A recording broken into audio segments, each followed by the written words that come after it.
Hi guys, நம்ம memory வச்சுங்க Mayur அகாடமியால் season 3ல episode 1 தான் பார்க்க போகிறோம். வீடியோக்களை பார்த்து முன்னாடி லைக் கொடுத்துருங்க, இப்போ பண்ணிடுங்க. வாங்க வீடியோக்களை போயிடலாம்.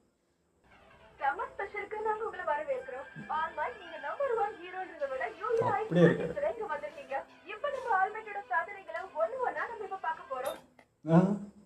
ஓ நீங்களா?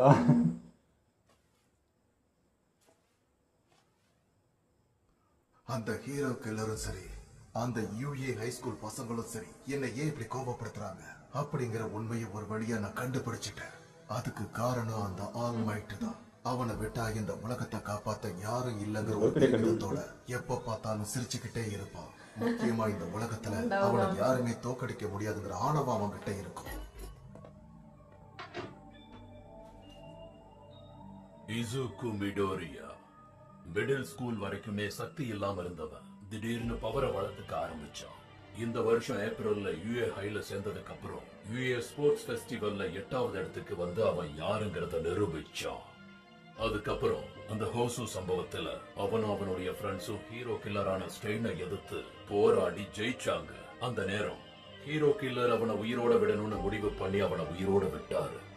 உண்மையான ஹீரோவை மட்டுமே மதிக்கிற அந்த ஹீரோ கில்லரான ஸ்டெயினுக்கு இந்த பையன் ஒரு உண்மையான ஹீரோவா தெரிஞ்சான். அதே மாதிரி அவன் டொமோரோ ஷிகராக்கி மொத்தமா தப்பா எடை போட்டான். எனக்கு தேவையான மாதிரி அந்த ஆல்மைட் இல்லாத உலகத்தை நானே உருவாக்கிக்கிறேன்.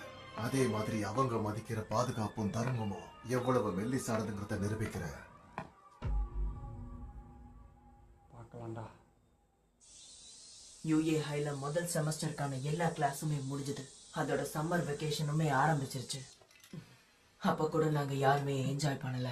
ஹோட்ஸ்ல நடக்க போற ட்ரைனிங் கேம்புக்கு ஏத்த மாதிரி நான் என்ன ட்ரெயின் பண்ணிக்கிட்டே தான் இருந்தேன். இப்போ உங்களுக்கு புரியுதா? அவன் ஏற்கனவே 100கணக்கான மக்களை காப்பாத்திருக்கான். அதுவும் வெறும் 10 நிமிஷத்துக்குள்ள. சத்தியமா இதை என்னால நம்பவே முடியல. பாத்தியா, அவன் சிரிச்சுக்கிட்டு இருக்கான். யாரும் எதுக்கும் பயப்படாதீங்க. ஏன்னு சொல்லட்டுமா? ஏன்னா நான் வந்துட்டேன். Thanks All Might. நீங்க என் மேல முழு நம்பிக்கை வச்சு எனக்கு அந்த சக்தியை கொடுத்தது உண்மை இல்ல கனவுன்னு நினைச்சு எத்தனை வாட்டி ஏமாந்திருக்க தெரியுமா? அதோட காமினாரி, ஹே ஹே ஹாய் மிடோரியா, எங்க கூட ஸ்விம்மிங்க்கு வரியா? ஆனா போகாத கெத்துருவாங்க. ட்ரைனிங் கேம்ப் ஆரம்பிக்கிறதுக்கு முன்னாடி நம்ம கொஞ்சம் என்ஜாய் பண்ணிட்டு வருவோம். பிளாட் சம்மர் ட்ரைனிங் கேம்போட எண்ணிக்கையை அதிகப்படுத்தி ஆகணும். எனக்கு புரியுது. கிளாஸ் ஏ ஸ்டூடெண்ட்ஸோட சக்திகள் என்னென்னங்கிறத எனக்கு கொஞ்சம் தெளிவுபடுத்துங்க. கண்டிப்பா சொல்றேன். முதல்ல யுகா ஆயாமா, அவனோட சக்தி நேவல் லேசர், அதாவது அவன் பெல்லி பட்டன்ல இருந்து லேசர் வரும். அடுத்தது மினா அஷீடு, அவளோட சக்தி ஆசிட், அவ துப்புற ஆசிட் அவளோட டார்கெட்டை மொத்தமா உருக்கிடும். அடுத்து சூயோ சூயி, அவளோட சக்தி தவளை, ஒரு தவளையால செய்ய முடிஞ்ச எல்லாத்தையுமே அவளால செய்ய முடியும். அடுத்தது டென்யா ஈடா கிளாஸ் ரேட், அவனோட சக்தி என்ஜின், அவன் காப்ஸ்ல இருக்கிற என்ஜின் அவனை வேகமா நகர வைக்கும். அடுத்தது ஒச்சாக்கோ ஒரு ரக்கா, அவளோட சக்தி ஜீரோ கிராவிட்டி, அவ தொடர எல்லாத்தையும் அவளால பறக்க வைக்க முடியும். அடுத்து மாஷிரா ஜீரோ, அவனோட வால் தான் அவனோட சக்தி, அவன் வால் அவனால கை கால் மாதிரி பயன்படுத்த முடியும். அடுத்து டெக்கி கமினாரி, எலக்ட்ரிபிகேஷன் தான் அவனோட சக்தி, அவன் உடம்புல இருந்து அவனால எலக்ட்ரிசிட்டியை வெளியே கொண்டு வர முடியும். அடுத்ததா வர்றது எஜிரோக்கி ரெஷிமா, அவனோட சக்தி ஹார்ட் ஆகிறது, அவன் உடம்பு அவனால கல்லு மாதிரி மாற்ற முடியும். அடுத்ததா கோஜி கோடா, ஆனி வாய்ஸ் தான் அவனோட சக்தி, பூச்சிகள் மிருகங்கள்னு எல்லாத்துக்கிட்டையும் பேசி அவனால அதுங்களை கண்ட்ரோல் பண்ண முடியும். அடுத்தது ரிக்கிடோ சாட்டோ, சுகர் ரஷ் தான் அவனோட சக்தி, அவன் உடம்புல மாற்ற முடியும். அடுத்ததா மேசோ ஷோஜி, டியூப்ளி ஆர்ம்ஸ் தான் அவனோட சக்தி, மற்ற உடல் பாகங்களை அவனால கைகளில் உருவாக்க முடியும். அடுத்ததா கியோகா ஜீரோ, அவளோட சக்தி பெரிய இயர்போன் ஜாக், அவ காதை யூஸ் பண்ணி ரொம்ப சின்ன சத்தத்தை கூட அவளால துல்லியமா கேட்க முடியும். அதே மாதிரி அவன் காலில் இருக்கிற ஸ்பீக்கர்ஸை வச்சு அபரிமிதமான சத்தங்களை அவளால உருவாக்க முடியும். அடுத்ததா ஹேண்டோ ஜீரோ, அவனோட சக்தி டேப், அவன் முட்டில இருந்து வர டேப்பை வச்சு எதிரிகளை நகர விடாம ஒரே இடத்துல அவனால நிக்க வைக்க முடியும். அதுதான் அவனோட ஸ்பெஷாலிட்டி. அடுத்தது ஃபுமிகாமே டோகோயாமி, அவனோட சக்தி டார்க் ஷேடோ, அவனுக்குள்ள இருக்கிற நிழலுக்கு அவன் நினைக்கிற உருவத்தை கொடுத்து அதை செயல்படுத்த முடியும். அடுத்து எண்டேவரோட மகன் ஷோட்டோ டொடரோக்கி. ஆஃப் கோல்ட் ஆஃப் ஹாட் தான் அவனோட சக்தி. வலது பக்கத்துல இருந்து ஐஸையும் இடது பக்கத்துல இருந்து நெருப்பையும் அவனால வெளிப்படுத்த முடியும். அடுத்தது டோரோ ஹகாகுரி. அவளோட சக்தி இன்விசிபிளா இருக்கிறது தான், யாருக்கும் தெரியாம மறைஞ்சிருப்பான். ஸ்போர்ட்ஸ் ஃபெஸ்டிவலோட வின்னரான பக்குகோ. அவனோட சக்தி எக்ஸ்ப்ளோஷன். அவங்கிட்ட நைட்ரோகிளிசரின் மாதிரி இருக்கிற வேர்வையை பயன்படுத்தி அதை வெடிக்க வைக்க முடியும். அடுத்து இசுகு மிடோரியா. அவனோட சக்தி பேரு சூப்பர் பவர். அவன் உடல் பாகத்துல இருக்கிற மொத்த சக்தியை அவனால தேவைக்கேற்ற மாதிரி அதிகப்படுத்திக்க முடியும். அடுத்தது மினூரு மினேட்டா. அவனோட சக்தி பேரு பாப்பா. அவன் முடியில இருந்து அவன் எடுக்கிற பால்ஸை பயன்படுத்தி யாரை வேணாலும் ஒரே இடத்துல நிக்க வைக்க முடியும். கடைசியா மோமோயாய் ரோசு. அவளோட சக்தி கிரியேஷன். அவள் உடம்புல இருக்கிற கொழுப்பை பயன்படுத்தி உயிரில்லாத பொருட்களை அவளால உருவாக்க முடியும். இதோட அவ்வளவுதான். வேணும்னா கிளாஸ் பியோட சக்திகளை சொல்றேன். Excuse us. சொல்லுங்க, உங்களுக்கு என்ன வேணும்? உங்களை டிஸ்டர்ப் பண்ணதுக்கு மன்னிச்சிருங்க. ஸ்கூல்ல ஸ்விம்மிங் பூலை யூஸ் பண்றதுக்காக பர்மிஷன் கேட்டு நாங்க லெட்டர் கொடுத்திருந்தோம். அதுவா? ஸ்கூல் உங்களுக்கு பெர்மிஷன் கொடுத்துருச்சு. சாயந்தரம் 5 மணி வரைக்கும் உங்களுக்கு டைம் இருக்கு. தேங்க்ஸ். கண்டிப்பா நாங்க நல்ல பசங்களா இருப்போம். என்டூரன்ஸ் ட்ரைனிங்காக ஸ்விம்மிங் பூல் வேணும்னு எழுதி கொடுத்துருக்கீங்க. பார்த்து ஒழுங்கா பயன்படுத்துங்க. நாசம் பண்ணிடுவாங்க. நம்ம ஸ்டாமினாவை அதிகப்படுத்துறதுன்றது உண்மையிலேயே ஒரு நல்ல ஐடியா மேனட்டா. அதே மாதிரி இது நம்ம ஸ்கூலுங்கிறதுனால நம்ம சக்தியை நல்லா பயன்படுத்த முடியும். நாங்கெல்லாம் ஹீரோ கோர்ஸ்ல இருக்கிறது உனக்கு தெரியும்ல. என்ன பண்ணாலும் இப்பவே சொல்லிடுறோம். முன்னேறி போறோம். நீ மிடோரியாவை நம்ம கூட கூட்டிட்டு வந்தது உண்மையிலேயே நல்ல ஐடியா மீனாட்டா. நம்ம மட்டும் வந்திருந்தா கண்டிப்பா நமக்கு பெர்மிஷன் கிடைக்க வாய்ப்பே கிடைச்சிருக்காது. இப்படி பண்றதுனால பின்னாடி நமக்கு எந்த பிரச்சனையும் வராது இல்ல. கண்டிப்பா உங்களுக்கு வந்தா பரவாயில்ல, அவனுக்கு சேர்த்து வந்துடும். என்னோட 2 காது பட நான் அதை கேட்டேன். வெயிட், அப்பனா சம்மர் வெகேஷன் அப்ப நம்மளால எங்கேயுமே லாங்கா போக முடியாதா? ஆமா, இவங்க லாங்க தான் பிளான் பண்ணிருக்காங்க போல. எனக்கு ரொம்ப வருத்தமா இருக்கு. எங்க அப்பா அம்மா கூட நான் வெனிஸ்க்கு போயிட்டு வர பிளான் எல்லாம் போட்டிருந்தேன் தெரியுமா? நீ ரொம்ப ஜாலியா இருக்க. தெரியும்டா டேய். யூஸ் பண்ணவே முடியாதா? ஏற்கனவே ஒரு தடவை லீக் ஆஃப் வில்லன்ஸ் நம்மள அட்டாக் பண்ணதுனால இதெல்லாம் நம்ம ஏத்துக்கிட்டு தான் ஆகணும். இருந்தாலும் பரவாயில்லை, நான் இங்க இருந்து வெளிய போகணும். வெளிய போய் விளையாடணும். அப்ப சம்மர் வெகேஷன்ல பேசாம நம்ம ஸ்கூல்ல இருக்கிற ஸ்விமிங் பூல் போலாமா? நீதானா? உனக்கு பிரச்சனை இல்லாட்டா? நம்ம டீச்சர்ஸ் கிட்ட பேசினா நிச்சயமா அவங்க பூல்ல விளையாட பர்மிஷன் கொடுப்பாங்க. அது மட்டும் இல்லாம இது மூலமா நமக்கு காசு மிச்சமாகல. விஷயம் பகையாதே நினைச்சேன். பர்மிஷன் வாங்குற வேலையை நான் பாத்துக்கிறேன். கவலையை விடுங்க. All the girls in this will feel it's our duty to support our classmates. Just imagine how voluptuous the girls are going to be out year பவர்லாம் அங்க யூஸ் பண்ண கூடாதா?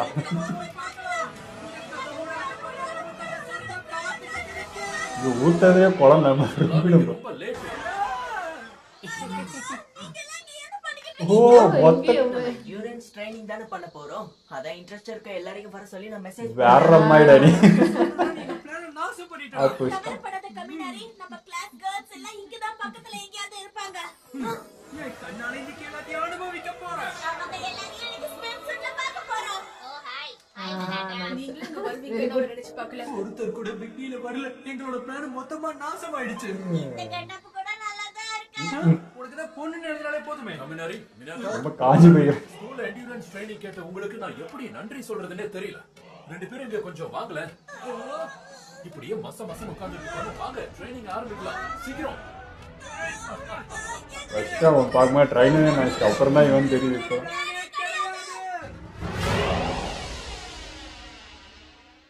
என்ன ஜிலேபி பிச்சு போட்டு கேட் ட்ரைனிங் புடிங்க. சோ ஏய் ஜெபன் ஃபர்ஸ்ட் செட். சரி, ஓகே, ஒரு 15 நிமிஷம் பிரேக் எடுத்துக்கலாம். இத நான் உங்களுக்காக கொண்டு வந்திருக்கேன். எடுத்து குடிங்க ப்ளீஸ். வாவ், இது இதுதான் நான் எதிர்பார்த்தேன். ரொம்ப நன்றி கிளாஸ். ஏன் இந்த பொண்ணுங்க எப்பவுமே சும்மா விளையாடிட்டே இருக்காங்க? வேற என்ன பண்ணலாம்? வரேன்னு சொல்லி தான் உங்க பர்மிஷன் வாங்குனாங்க, உனக்கு தெரியுமா? முட்டாள் மினாட்டா, அப்புறம் எதுக்காக நமக்கு மட்டும் இந்த மாதிரி ஒரு பர்மிஷனை கேட்ட நீ? நாம வேற என்ன சொல்லிருந்தாலும் நமக்கு பெர்மிஷன் கிடைச்சிருக்காது. நீ ரொம்ப கடினமா உழைக்கிறேன்னு நினைக்கிறேன். ஆமா, நான் எப்பவுமே ஜிம்லயே தான் இருக்கேன். இங்க ஒர்க் அவுட் பண்றது ரொம்ப நல்லா இருக்கு. நம்ம இன்னும் கொஞ்சம் நல்லாவே ட்ரைனிங் எடுக்கணும். என்ன தூங்குறியா? ஹே மிடோரியா, இந்த நீயும் கொஞ்சம் பிரேக் வெளியே தூங்குற மாதிரி. ரொம்ப நன்றி ஈடா. பாடி நல்லா டெவலப் பிரச்சனையா? இல்லையே, கொஞ்சம் விசித்திரமா தோணுச்சு, அதான் கேட்டேன். என்ட்ரன்ஸ் எக்ஸாம்ஸ் அப்போ நாம 2 பேரும் இவ்வளவு நல்ல ஃப்ரெண்ட்ஸ் ஆகும்னு நான் கண்டிப்பா நினைச்சு கூட பார்க்கல. உண்மையை சொல்லணும்னா நான் உங்ககிட்ட இவ்வளவு தூரம் பேசுவேன்னு எதிர்பார்க்கல. நாங்க நினைச்சோம். ஆனாலும் பிராக்டிக்கல் எக்ஸாம்ஸ் அப்போ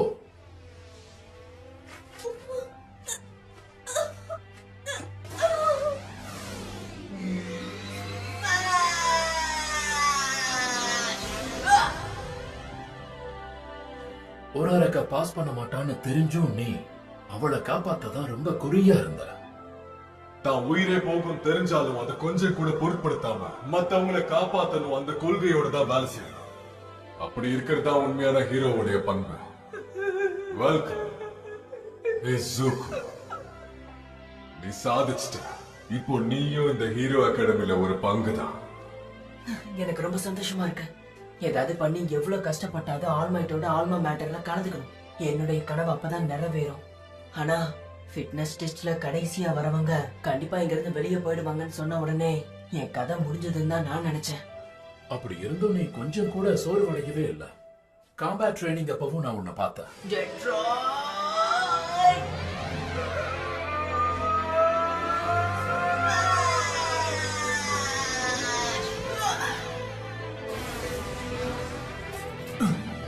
இங்க என்ன நடக்குது? Navigator பண்ண special move Comet home run. உங்களோட கோபுர பாலகனை நிச்சயமா தோற்கடிக்க முடியாது.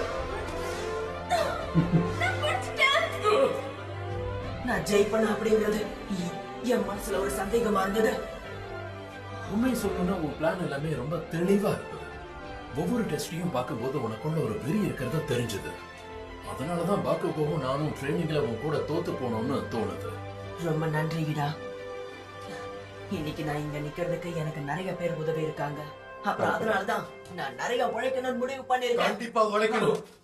நான் அடுத்த முறை அடிக்கும் போது நீ இப்ப இருக்கிறத விட இன்னும் ஸ்ட்ராங்கா இருக்கணுங்கிறதுதான் என்னோட ஆசை.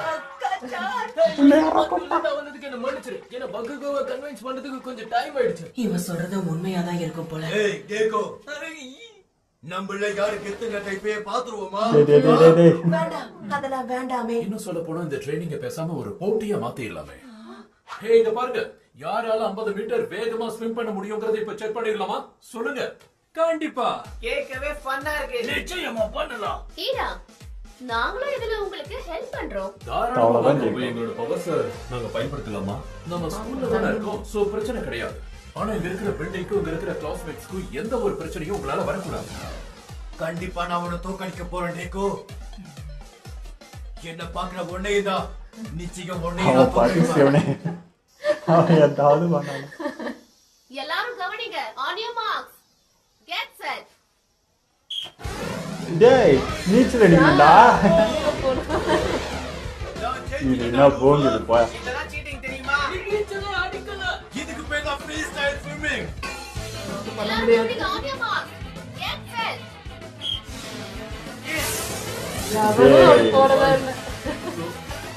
நீச்சல் அடிக்கடா. அட போங்கடா.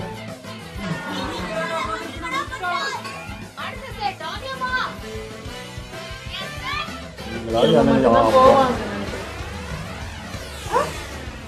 நீங்களே இப்படி பண்ணா ரூல் பேசுறவரே இப்படி இருந்தா என்ன சொல்றது?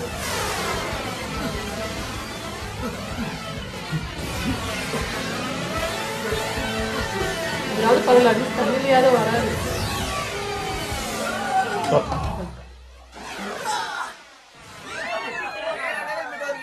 எல்லாம் வானத்திலே பாருதா, அப்புறம் எது கேட்டேன்? நீ என்ன தோக்கடிச்சிட்ட மிடோரியா? உண்மையை சொல்லணும்னா நீயும் நல்லா பண்ணைடா. மிடோரியா, நம்பர் 1 ஹீரோக்கும் உனக்கும் தொடர்பு இருக்குங்கும் போது நான் உன்னை கண்டிப்பா ஜெயிப்பேன். ஏன்னு தெரியுமா?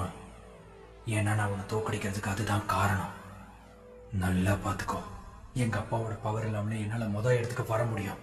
அதை நான் அவருக்கு கண்டிப்பா நிரூபிச்சு காட்டுவேன். உன்னோட பாதி சக்தியை வச்சு முன்னால ஜெயிக்க முடியும்னு நினைக்கிறியா? என்ன பாரு தொடரோக்கி, இப்ப வரைக்கும் முன்னால என் மேல ஒரு சின்ன கீரல் கூட போட முடியல. அதனால உன் முழு சக்தியோட என் கூட சண்டை போடு. அது உன்னோட இது, உங்க அப்பாவோட இது கிடையாது. எனக்கும் ஒரு மிகப்பெரிய ஹீரோ ஆகிறது ஆசை.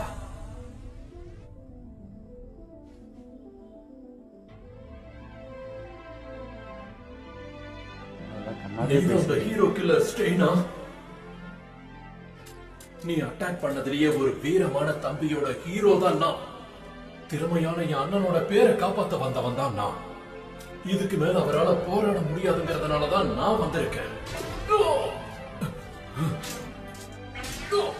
நீங்களா ஹீரோஸா இருக்க கொஞ்சம் கூட அருகதை இல்லாதவங்க. நீங்க 2 பேருமே கோமாளிகள். ஹீரோன்ற பேர் இல்லாம ஒரு எபிசோட் நவர மாட்டேன். கவலைப்படாதீங்கடா, கண்டிப்பா நான் உன்னை காப்பாத்துறேன். நான் கொஞ்சம் தாமதமா வந்திருக்கேன், இருந்தாலும் நாம சேர்ந்து போராடலாம். ப்ளீஸ் நிறுத்துங்க. ஏன் இப்படி? எதுக்கு சண்டை போடுறீங்க? இவன் கூட நான் தான் சண்டை போடணும். என் அண்ணனோட பேரை காப்பாத்தணும்னா நிச்சயமா இங்க நான் தான் சண்டை போடணும். என்னால இதை பார்க்க முடியல. உன் அண்ணனோட பேரை காப்பாத்தி அவர் மாதிரியே பெரிய ஹீரோ ஆகணுங்கிறது தான் உன் ஆசை. டோடரோகி, என் அண்ணன் மாதிரி நானும் ஒரு ஹீரோ ஆவேன்னு சபதம் எடுக்கிறேன். நான் ஆசைப்பட்ட மாதிரி ஒரு ஹீரோ ஆவேங்கிறதுல எந்த ஒரு சந்தேகமும் கிடையாது. சிரிச்சுக்கிட்டே மக்களை காப்பாத்துற ஆல்மைட் மாதிரி ஒரு ஹீரோவா கண்டிப்பா நானும் மாறுவேன். அவர்கிட்ட போய் இங்க வருது. ரெஸ்கியூ ட்ரைனிங் செஷன் அப்ப யூஏ ஹை ஸ்கூல்ல லீக் ஆஃப் வில்லன்ஸ் அட்டாக் பண்ணாங்க. இதுக்கப்புறம் அதை யூஎஸ்ஜே இன்சிடென்ட்னு தான் குறிப்பிடணும். அதுக்கப்புறம் ஹீரோ கில்லர் ஸ்டெயினும் லீக் ஆஃப் வில்லன்ஸும் சேர்ந்து ஹோசோ சிட்டியை அட்டாக் பண்ணாங்க. அதோட பேரு தான் ஹோசோ இன்சிடென்ட். அதுக்கப்புறம் சில நாட்களுக்கு பிறகு லீக் ஆஃப் வில்லன்ஸோட தலைவனான டொமோரோ ஷிகராக்கி யூஏ ஹை ஸ்கூல்ல சேர்ந்த ஸ்டூடெண்டான இசுகோ மிடோரியாவை அவன் கைப்பற்றினான். எங்க ஆய்வுப்படி லீக் ஆஃப் வில்லன்ஸ் அதுக்கப்புறம் எந்த வேலையும் காட்டல. அது உண்மைதான்.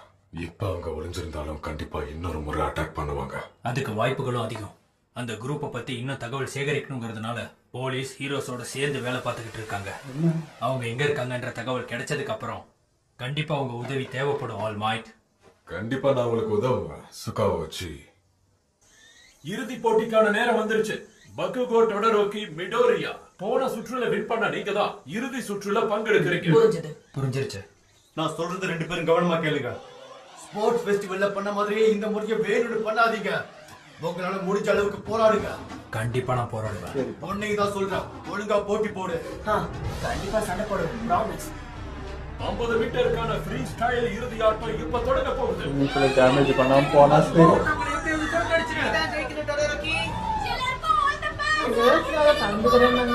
அவங்க சப்போர்ட் தான் பண்றாங்க. ஒரு பிளாஸ்ட்ல இவனுங்கெல்லாம் காலி.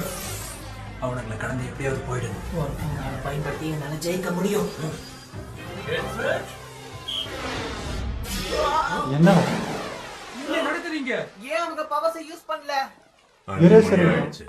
சோ உங்களுக்கு ஒதுக்கப்பட்ட டைம் முடிஞ்சு போச்சு. சீக்கிரம் எல்லாரும் வீட்டுக்கு கிளம்புங்க. இன்னும் ஒரு செகண்ட் டைம் கொடுங்க. இந்த ரவுண்ட் இப்பதான் ஆரம்பிச்சது. என்னையே எதிர்த்து பேசுறீங்களா? Damn it! கடைசி நேரத்துல இப்படி வந்து சொதப்பிட்டாரே. உன் ஃபீலிங்ஸ் எனக்கு புரியுது. ஆனா நீ தயவு செஞ்சு ஃப்ரீயா விடுறியா? அவங்க 2 பேரும் உன்னோட எனிமிஸா என்ன? 2 பேரும் உன்னோட ஃப்ரெண்ட்ஸ் தானே? வாய மூடு. அவங்க என் கிளாஸ்மேட்ஸாவே இருந்தாலும் கூட என்ன ஜெயிக்க நான் அவங்களை அனுமதிக்க மாட்டேன். அப்படி இருந்தா தான் நம்பர் 1 இருக்க முடியும். நான் பெஸ்டா இருக்கணும்னா ஆர்மேட்டை விட ஸ்ட்ராங்கா இருக்கணும். எனக்கு அது மட்டும் தான் முக்கியம். நம்பரா இருந்தாலும் என்ன? யூஏ என்ட்ரன்ஸ் எக்ஸாம்க்கு இன்னும் 10 மாசம் இருக்கு. அதுக்குள்ளே எப்படியாவது உன்னை நீ ரெடி பண்ணிக்க. மிடோரியா, ஆல்மைட், நீங்க இங்க என்ன பண்றீங்க? நான் தான் அந்த கேள்வியை உன்னை கேட்கணும். நான் இங்க தம்பி, முன்னாலே நிச்சயமா ஹீரோவாக முடியும். உண்மை என்னன்னா, நேச்சுரலாவே எனக்கு எந்த சக்தியும் இல்லை. நான் பறக்கும் போது இல்லாத இந்த சக்தி இன்னொருத்தர் மூலமா என் உடம்புல செலுத்தப்பட்டது. என்னால் இந்த பவரை இன்னொருத்தருக்கும் கொடுக்க முடியும். அதுதான் இந்த ரகசியமான சக்தி நான் நினைக்கிறேன். என்னோட பவரோட பேரு ஒன் ஃபார் ஆல். எனக்கு அடுத்து இந்த பவரை நிச்சயமா ஆழ போறது நீதான். இங்கதான் என்னோட பயணமே ஆரம்பிச்சது. மிடோரியா, ட்ரைனிங் கேம்ப் கொஞ்சம் கஷ்டமா தான் இருக்கும். அதனால உன்னால முடிஞ்சது பண்ண. கண்டிப்பா. ஃபர்ஸ்ட் எபிசோட சிறப்பாக ஆரம்பிச்சிருங்க, நல்லா இருந்துச்சு. ஆனால் எல்லாருமே கொஞ்சம் வளர்ந்த மாதிரி தான் இருக்குது. ஆனால் கேரக்டர் எதுவுமே சேஞ்ச் இல்லை. எல்லாம் எப்படி இருந்தாலுங்களோ அப்படியே தான் இருக்கிறாங்க, ஒத்தனும் சேஞ்ச் இல்லை. ஃபஸ்ட்டு அந்த குட்டி பையன் வரப்பவே அவங்கடையா சேர்ற அப்படின்ற மாதிரி இருந்துச்சு. ஓகே, அதுவும் பண்ண தான் போச்சு. எல்லோரும் கூட்டு ஒரு மாதிரி ஜாலியாக இருந்தது. ரொம்ப நாள் கழிச்சு எல்லாருமே ஒன்றா இருந்து கொஞ்சம் ரிலாக்ஸ் பண்ணாங்க. இது வேணும் தான், சும்மா அந்த கிளாஸ் அது இதுன்னு இல்லாமல் கொஞ்சம் ரிலாக்ஸ் பண்ணது தான். பட் இவன் வந்ததும் போட்டி அது இதுன்னு வந்துச்சு, அதுலேயும் எல்லாமே போங்கு தான் பண்ணானுங்க, எவனும் நீச்சல் அடிக்கல. கடைசியில் அவங்க ரேசர் வந்து தீர்த்து வச்சுட்டா, இல்லைன்னா கண்டிப்பாக ஸ்விம்மிங் பூலில் வச்சுன்னு ஆசை மட்டும் தான் போயிருப்பானுங்க. அது வரைக்கும் தப்பிச்சிச்சு. ஆமாம், எல்லாமே ஏற்கனவே பார்த்த விஷயங்கள் ஃப்ளாஷ்பேக் தான் நிறையா போயிட்டு இருந்தது. பெருசாக அங்கே பேசுறதுக்கு ஒன்றும் இல்லை. பட் வந்து பசங்களுக்குள்ளே நிறையா அந்த ஸ்ட்ராங் ஆகணும், அடுத்த நெக்ஸ்ட் லெவல் போகணுங்களும் ரொம்ப வெறியாக இருக்காங்க. ஸோ நெக்ஸ்ட் ஸ்டெப்பு ஃபுல்லாக அவங்களுக்கு அதுதான். அதான் ஆல்மைட்டிகிட்டேருந்து மிடியோரியாவுக்கு வந்து, மிடியோரியாட்டேருந்து நம்ம ஐஸுக்கு வந்து, ஐஸ்கிட்டேருந்து திரும்ப நம்ம லீடருக்கு வந்து, அந்த மாதிரி அப்படியே அது அடுத்தடுத்து போகுதுல, அதெல்லாம் பார்க்கறதுக்கு நல்லா இருந்துச்சு. ஒரு நல்ல விஷயம் அப்படியே கடந்து எல்லாருக்கிட்டையுமே ட்ராவல் ஆகுதுன்றது வந்து நல்லா இருந்துச்சு. அதுவே ஒருத்தர் பவரும் வந்து நம்மளுக்கு ஓரளவுக்கு தெரியும், சில பேருக்கு கொஞ்சம் எனக்கு தெரியாமல் இருந்துச்சு. அதுவுமே இப்போ அவர் எக்ஸ்பிளைன் பண்ணுறப்ப நல்லா இருந்துச்சு.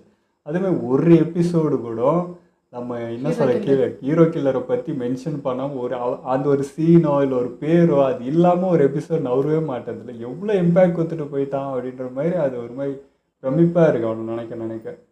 ஸோ மக்களிடையும் சரி, ஹீரோ சரியும் சரி, வில்லன் சரியும் சரி, எல்லாருக்கிட்டையுமே எப்படி சொல்கிறது, ஒரு இம்பேக்ட் கிரியேட் பண்ணிட்டு போயிட்டான். அவனோட அவன் ஃப்ரேம்லேயே இல்லைனாலும் ஆரா ஃபீல் பண்ணிகிட்டே இருக்கும் டெய்லியுமே. ஸோ அந்த மாதிரி இருந்துச்சு.